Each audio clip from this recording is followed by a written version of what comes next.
Salut à tous et bienvenue dans cette vidéo dans laquelle je vais vous parler de la suite de Bienvenue à Zombieland, Retour à Zombieland. Suite que j'ai clairement préférée au premier. Globalement, des gens disent, tout le monde dit que le premier c'est toujours le meilleur épisode d'une saga. Enfin une saga, bon c'est un peu une duologie donc c'est pas vraiment une saga mais bon. En ce qui me concerne là, je préfère clairement le 2 au 1 et j'ai très envie de le revoir. Je m'achèterai le coffret parce que je pense qu'il y en aura un. Je m'achèterai le coffret avec plaisir, mais voilà, je regarderai un peu le 1 parce que c'est l'étape obligée, même si je l'aime bien, il est drôle et tout. Mais ouais, clairement, le 2, j'aime beaucoup et si vous avez aimé le 1, je pense que vous allez encore plus aimer le 2. Je comprendrai pas pourquoi on n'aime pas, mais après tout, chacun fait ce qu'il veut. Et donc voilà. Donc, ça va être comme le 1, j'ai pas grand chose à dire, même si j'aime beaucoup plus le 2 que le 1. Première chose que j'ai noté, il y a le personnage dont j'ai oublié le nom, joué par Jesse Eisenberg.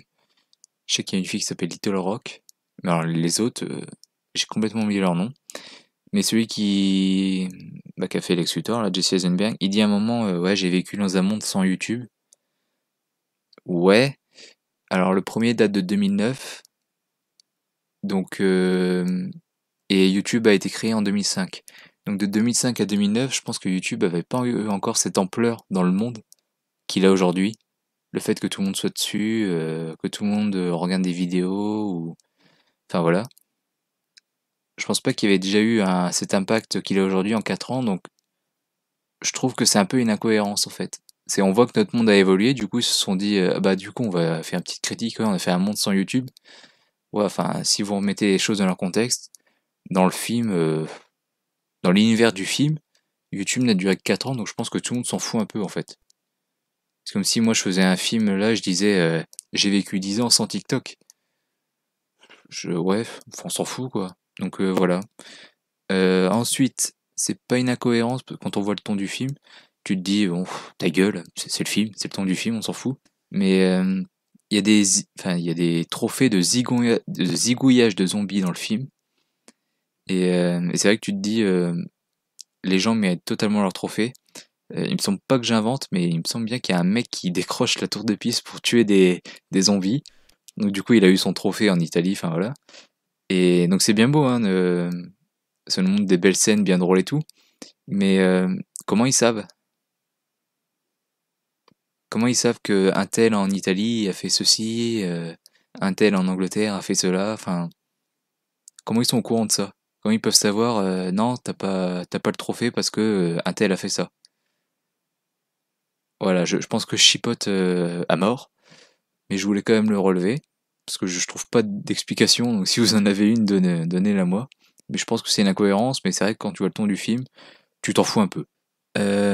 Ensuite, j'ai noté en fait c'est des connasses. Donc là, je parle des deux filles qui clairement, je l'ai évoqué dans la critique du 1, sont des connasses que j'aime pas du tout.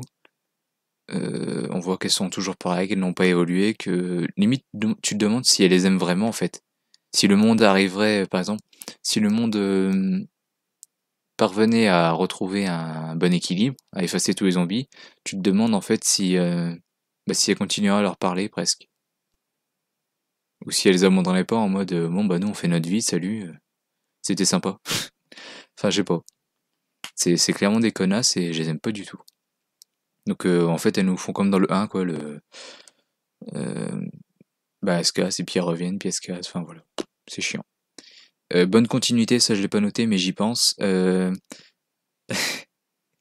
Bon, vous avez tous vu le 1 je pense. Ce qu'ils font à Bill Murray, ça crée un phénomène dans ce monde, c'est le Bill Murraycide. Donc pour homicide, infanticide, tout ça. C'est le Bill Murraycide. En gros, c'est quand tu tues un humain en pensant que c'était un zombie, mais en fait, non. Une scène qui avait fait beaucoup rire dans le 1, déjà le fait de retrouver Bill Murray dans son propre rôle et qu'il acceptait de venir, tout ça, enfin, c'était déjà. Enfin, vraiment, tu pouvais acclamer la chose. Mais en plus, pour passer pour un con, pour mourir comme ça, c'était vraiment très sympa, donc très rigolo. Et donc voilà, et du coup, ils en reparlent dans le 2. Il y a même une scène post-générique avec lui, encore une fois, comme pour le 1, il me semble. Donc pareil, c'est sympa. Le meilleur personnage que j'ai vu depuis longtemps, enfin le plus drôle, enfin bien plus drôle que Deadpool ou tout ce que vous avez pu voir, je pense. c'est la blonde. Et franchement, quand on voit cette période de merde qu'on est en train de vivre, bah, avec tous les gens bien pensants à la con, là, tu te dis putain, mais comment ça a pu passer? Parce qu'une femme blonde, bonne et forcément conne, tu te dis ouais, comment ils ont réussi à faire ça, quoi. À faire ça jusqu'au bout. Franchement, j'ai adoré ce personnage.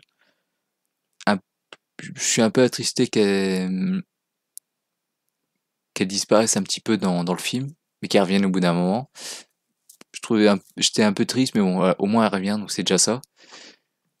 Euh, Il y a des nouvelles races de zombies aussi. Enfin, les zombies ont évolué eux-mêmes. Il y a des zombies qui s'appellent Homer.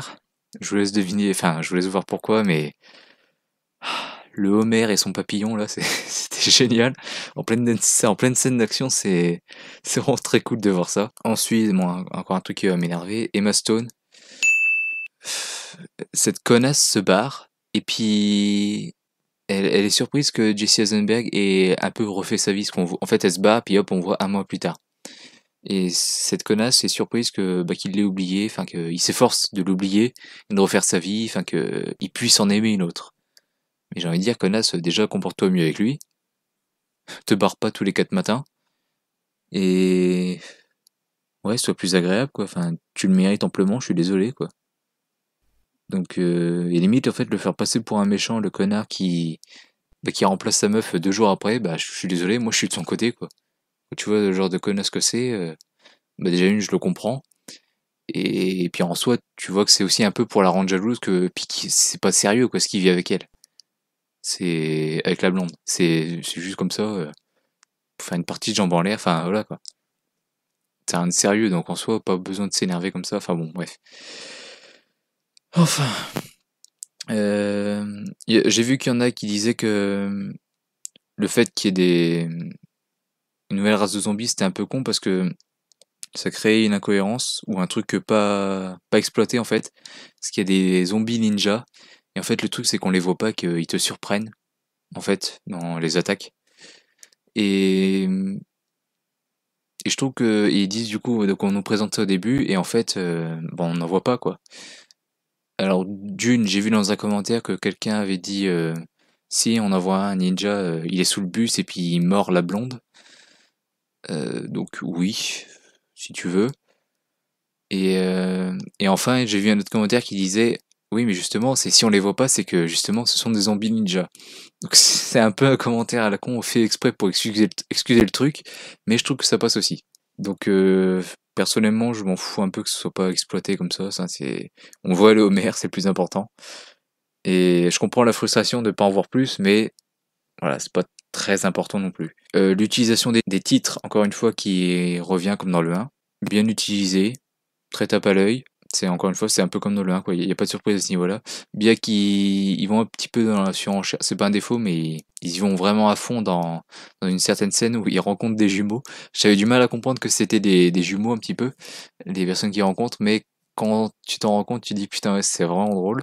Et surtout comment ils finissent, quoi. Enfin, tu le vois venir, mais enfin, c'est drôle. Et justement, quand ils comparent un petit peu leur beat, quoi.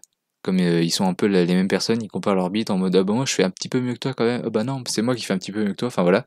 Et du coup, il y a plein de titres qui s'affichent et c'est vraiment pas mal. C'est drôle en fait. Ça crée un comique de situation parce que c'est des jumeaux, on va dire, qui se rencontrent. Ils ont pas la même gueule, mais ils ont le même look, les mêmes attitudes, le même caractère. C'est en ça qu'ils sont jumeaux. Et du coup, voilà, comique de situation parce que c'est des jumeaux. Comique verbal, c'est comme ça qu'on dit, et pas oral. Comique verbal pour ce qu'ils disent, et comique visuel pour tous les titres qui s'affichent à l'écran. Enfin voilà, qui crée une bonne interaction, je trouve. Et un rythme assez dynamique dans le film, dans la scène surtout, qui n'est qu'un dialogue au final. Donc voilà, j'avais un petit peu plus de choses à dire, mais pas grand chose non plus, hein, vous le voyez. Donc honnêtement, je vous encourage vraiment à aller le voir, que vous ayez aimé le 1 ou pas. Je pense que si vous l'avez pas aimé, enfin si vous l'avez aimé le 1, vous aimerez le 2, peut-être même plus. Et si vous n'avez pas aimé le 1, donnez sa chance au 2. Je pense que vous préféreriez quand même le 2 au 1. Donc voilà.